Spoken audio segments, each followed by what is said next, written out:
In Ryan Coogler's Sinners, nobody would have blinked if the two segregated grocery stores depicted were run by white and black people. But we paused because they're run by Chinese people. When you think of the South, you don't necessarily automatically think Asian culture.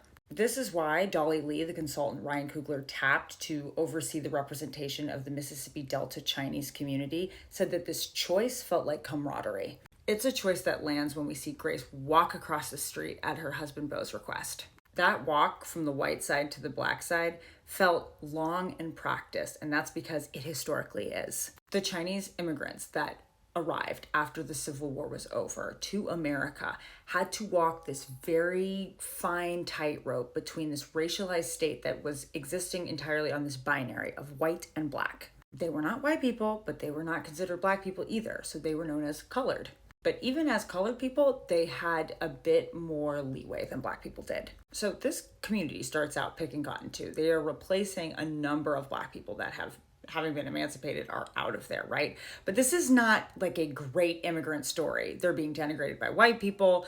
They're new to this land. They don't love picking cotton. They are living among white people and black people, but at the same time, they have their own segregation, right? And as time goes on, even their schools were segregated. But they were offered something black people were routinely denied through both official Jim Crow law and then unofficial law. So these banks would withhold loans and credit from black business people. And I should add that a lot of these black people that lived in this area, they'd been there for generations, right? And they knew how to work that land. They knew how to they had a skill, they had a level of perseverance and resilience that if that had been coupled with access to loans and credit, they would have had booming businesses.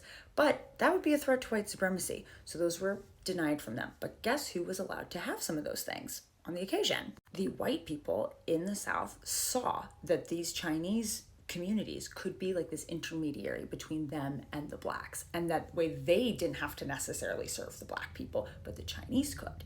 And they also saw the Chinese people as a step up from the Negro population. So black grocery stores, because yes, you could technically start a business like we see in the movie Sinners, they were still very open to clan intimidation and violence. If you try to stick your head up, it would get squashed down.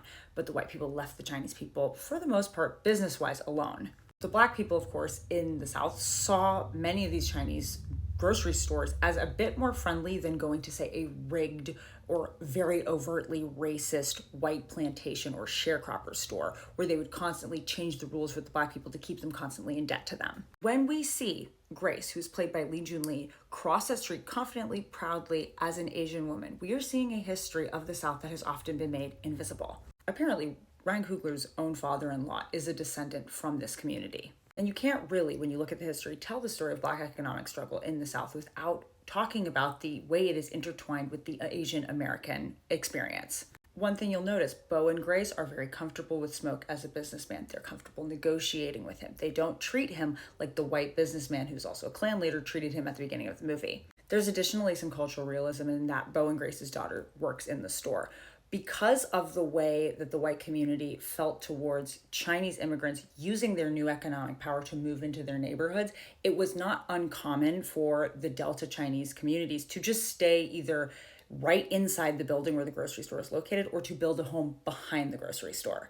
Asian men, while occupying a third space in white supremacy, were still seen as a threat to it, as was their masculinity. Because the law allowed them, since the 1800s, marginally a little bit more leeway, economically speaking, or in manner of getting a job and then keeping the money that you made working that job.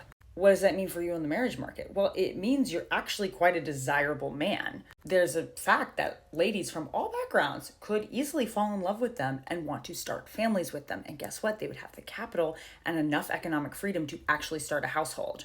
That could splinter the hold white supremacy had on the state and the sharing out of those resources. If Asian men could take white wives or black wives, those people and their children could move up in the world. This was not an unfounded fear because when NPR went and looked at this Mississippi Delta Chinese community, what they noticed was that all these young people were able to leave, have economic choices, get an education. There are generations of these people that had been allowed to lift themselves up as immigrants in this country. Prior to all this with the Chinese Exclusion Act, way before this photo was taken, there was this big panic in America about all these Chinese immigrants coming in and then potentially bringing their wives and starting families. But then you have all these single men that could marry somebody else or marry white women or marry black women. And again, like I said, that's a problem. White supremacist structures were aware that there were social options, that there was educational options, that there was this ability to gain land and then have home ownership and credit and all these other things that could lift somebody up. Is this a story about a resilient community from South China that managed with all these different families to find a place in the South? Absolutely, yes. Is it a story about the model minority? Is it proof of this model minority idea? No, it's not. Is this a story about this Asian stereotype of Asian exceptionalism that managed to do better than the black people, and if only the black people followed their example, they would be in the same place? No, it's a story about how white supremacy gave exceptions to a group of hardworking immigrants that allowed them to succeed. Imagine if these communities had been allowed to intermingle and intermarry. Imagine if two groups of people classified as colored came together and shook the foundation of the white supremacist state. So how do you convince an entire group of people that you should not marry Asian men and you should stay away from them? Well, let's look at Bo, who's played by the Malaysian Filipino actor Yao. As a character, Bo is purposely portrayed as hardworking, handsome, desirable. But don't worry, American media had an answer for dealing with this Asian American problem. What they would do is that they would portray for generations Asian men as effeminate, as stinky, as dirty, as diseased, and as not good men. Like, they're not real men, right? They're just weak, lesser men. Asian masculinity is a threat to white supremacy. And Ryan Coogler made a choice, again, to portray the truth, because look at how we see Bo. He's dancing sensually with his wife. He's in command of his job. He's loved by her. They're a working, hardworking pair together. That is in direct defiance of most of American cinema's portrayal of Asian men. Asian men didn't even have sometimes the dignity of playing themselves, as we see with this horrific representation in Breakfast at Tiffany's. These are caricatures of non-Asian men playing Asian men specifically to make them look ugly and silly. The social and sexual ability of Asian men is downplayed, or it's appeared as deviant if somebody is interested in it. And they're either totally cold and unemotional, or so emotional they're like women. Yet, that camaraderie part that Dolly Lee mentioned earlier, it's fraught with political tension. It's a story of both solidarity and betrayal, and there's nuance depending on the story you're telling. Almost immediately after the film came out, people were saying, oh, that scene where Grace invites the vampires in, that's a metaphor for racial betrayal. But what we see is more complicated, as it always has been. Yes, Grace was ready to run initially. She tells her husband, Bo, look, we came here for the party. We came here to make money. We're not here to fight their fight. This evil vampire thing that's coming from, let's leave them be and we'll go do our own thing. Joshua Joseph on Instagram reminded us that some of this harkens back to the 2023 lawsuit with Students for Fair Admission, who sued against affirmative action and took it all the way to the Supreme Court and brought it down. There was a faction of white people who've been trying to take down affirmative action for forever, even though it most benefits white women, and they used the Asian American students to get that done. And guess what? The Asian Americans found out that they had played themselves. Instead of coming together, they had made black students their enemy, and they lost. Later, we see Grace is actually ready now to fight with the black people and for her community. She has been threatened. She's been taunted by the vampires. She's already lost her husband to it, and now she is a desperate mother who has a child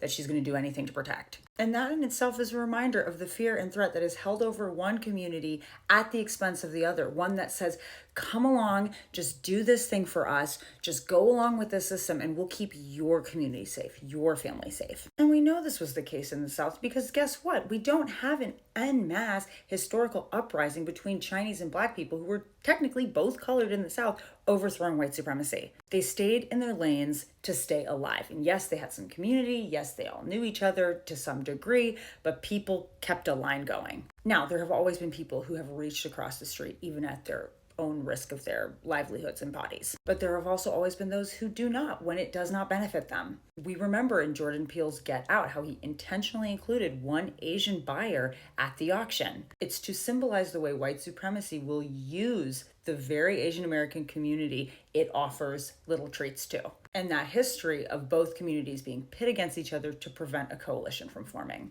When I was coming of age and I had been moved to this very all-white southern town, Asian Americans were the people who gave me enough space to become a Black person. Before I could find my own footing, I learned from the ways Asian American artists used their stories and their slam poetry to talk about and assert their own colored experience in this country. This film knows that our communities are complicated, full of real people, and yes, even sinners.